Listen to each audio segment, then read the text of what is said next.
She don't love you anymore. She don't want you anymore. It's over. Or do you have any fears for your safety from Mr. Duenas? Yes, I do. All right, so here's the thing. The only nostalgia you have about New Year's Eve is with your former partner, and she doesn't want you anymore. You understand? Mr. Duenas, I am serious while you are in orange. You know what it means when you're in orange? Do you understand how serious I am about you not having contact with her? It's David Duenas, right? Duenas. One day I will get that pronunciation correct. Hi, can you hear me? Yes, we can. Her video is not showing. The court is calling 2023 CR 2677, State of Texas versus David Solomon Duenas. All right. We are back because I have a violation report. And in the violation report, it's alleged that Mr. Duenas, violated the bond or protective order on December 31st, 2022. And I ask that the complainant be present, and the complainant is present by Zoom. Any objection to the complainant being present by Zoom, State? No objection. Defense? No, Your Honor. Any objections to her video not being shown? State? No objection. All right. Are you Miss Gonzalez? Yes, Vanessa Gonzalez. All right. Is there a reason why your video, we can't see you? Let me. Yeah, my camera is just not letting me access it. I have to go back into my settings. Is it okay that my video is not showing? Neither party has an objection. You are who you say you are, correct? Yes, ma'am. All right. If it turns out you are someone else pretending to be Miss Gonzalez, we're going to have a problem. You understand? Yes, ma'am. All right. Anyone wish to call her as a witness? I do not, Judge. Your Honor, we just have a few questions for Mr. Gonzalez. All right. Miss Gonzalez, can you raise your right hand for me, please? Yes, Do ma'am. you solemnly swear affirm the testimony you give will be the truth and nothing but the truth, so help you God? Yes, ma'am. All right. You can lower your hand, state your name for the record. My name is Vanessa Gonzalez. Legal name is Vanessa Duenas. All right. State. Ms. Gonzalez, I just have a few questions for you. You are the complaining witness in this case against David Duenas, is that correct? Yes, sir. And you have had contact with our office in the past, right? If I haven't had contact with the office? Have you had contact with the district attorney's office in the past, Miss Gonzalez? Oh, yes, just regarding this case. And you were notified that on a previous date, the defendant's GPS was modified to partial GPS, correct? Yes. And you are aware that the defendant is attempting today to have his GPS further amended to tracking only, correct? Yes. And do you feel safe with Mr. Duenas or do you have any fears for your safety from Mr. Duenas? Yes, I do. What are those fears based on? Just fear that he feels like I'm the reason for all of these issues that he's having now. And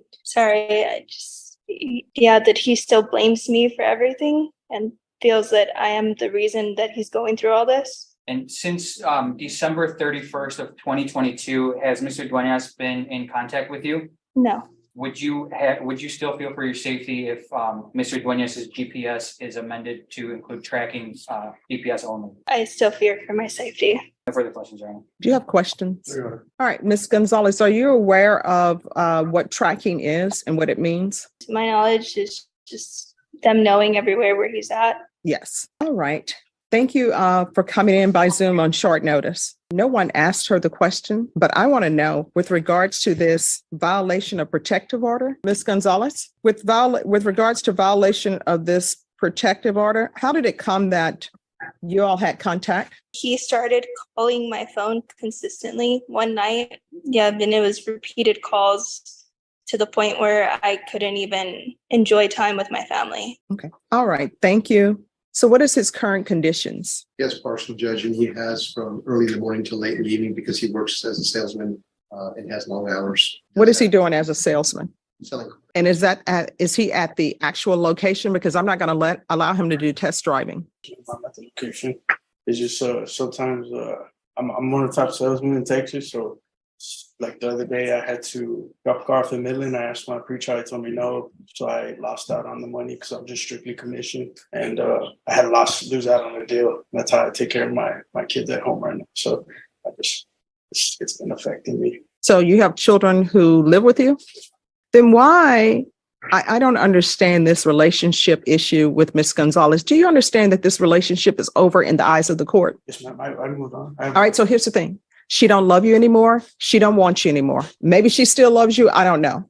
but I'm telling you, she doesn't want you anymore. It's over. And Judge, some details will be left out. I don't want to particularly talk about the facts of the case because that case is pending in the county court as well. But he has a child with her. He has a child support order with her. And the phone call was strictly about he wanting to see his child. Well, he needs to handle that. You need to handle that through court. He understands that now. And unfortunately, it was New Year's Eve and people get nostalgic and sentimental on New Year's Eve. And that's kind of what Nobody wants to see anybody on New Year's Eve. The goal for New Year's Eve is to make it to New Year's Day. I can understand people being nostalgic. The only nostalgia you have about New Year's Eve is with your former partner, and she doesn't want you anymore. It's over. You understand? Is that a yes or no? It's not understand. So, Ms. Gonzalez, Yes, ma'am. the court so far allows him to have employment. And so he's saying that sometimes he may have to go to Midland to deliver a car so that he can provide for child support. My understanding is it appears, and I'm making an assumption that he has a child with you, plus he has other children. Do you Yes. have any objections to him being allowed to continue on GPS for work only? I honestly don't trust him, and I still fear, like I'm trembling just on this Zoom call. Well, let me ask you this. You say he called you. Did he make in-person contact with you? No, not in person. Because I'm not the one who handled his misdemeanor case. That's another judge. And another judge did not revoke his bond in this case. What I can tell you, Ms. Gonzalez, with regards to GPS tracking, if it's for employment only, then it's for employment only. So if he were to have to deliver a car to Midland or deliver a car somewhere else, he would have to actually provide documentation for that. He would not just be allowed to go to Midland. Do you understand? Yes, ma'am. So does that help allay any of your fears? It does. All right. So, Ms. Gonzalez, if he contacts you, if he sends you flowers or a card to the child that's in your care, that's a violation. Do you understand? Yes, ma'am. And Mr. when Duenas, am I pronouncing that correctly now? All right. So I'm going to remember that. Mr. Duenas, I am serious. I'm not the person who allowed you to continue on bond after violating, talking about nostalgia. That wasn't me. That was another judge. So I'm giving you this instruction, and I'm serious about bond instructions that I give people. If you contact her, we will more likely than not. If it's true, well, I'm not even going to say that. Here's the thing. If you contact her, we're going to have a hearing. And what's going to happen at that hearing is you may end up having your case heard while you are in Orange. You know what it means when you're in Orange? Oh, it means that you're in custody. So we'll bring you over from jail. And then the only time you may have contact with her is if you're writing a letter from the jail. If you call her, she can always push no to receive it. Do you understand? Do you understand how serious I am about you not having contact with her? So counsel, he will be allowed to work. But if he has to travel to go to work and it's outside of that location of your job, you need to let pretrial services know. And I'll put in here that there is a permission for you to do that. All right. So you're going to be back here on July 5th then. We'll see where we are at that point in time. Okay. All right, Ms. Gonzalez, thank you so much for coming in. And if there's an issue, call the police, let the state know, and I'll get word. Okay. Thank All right. you. You're welcome. Thank you.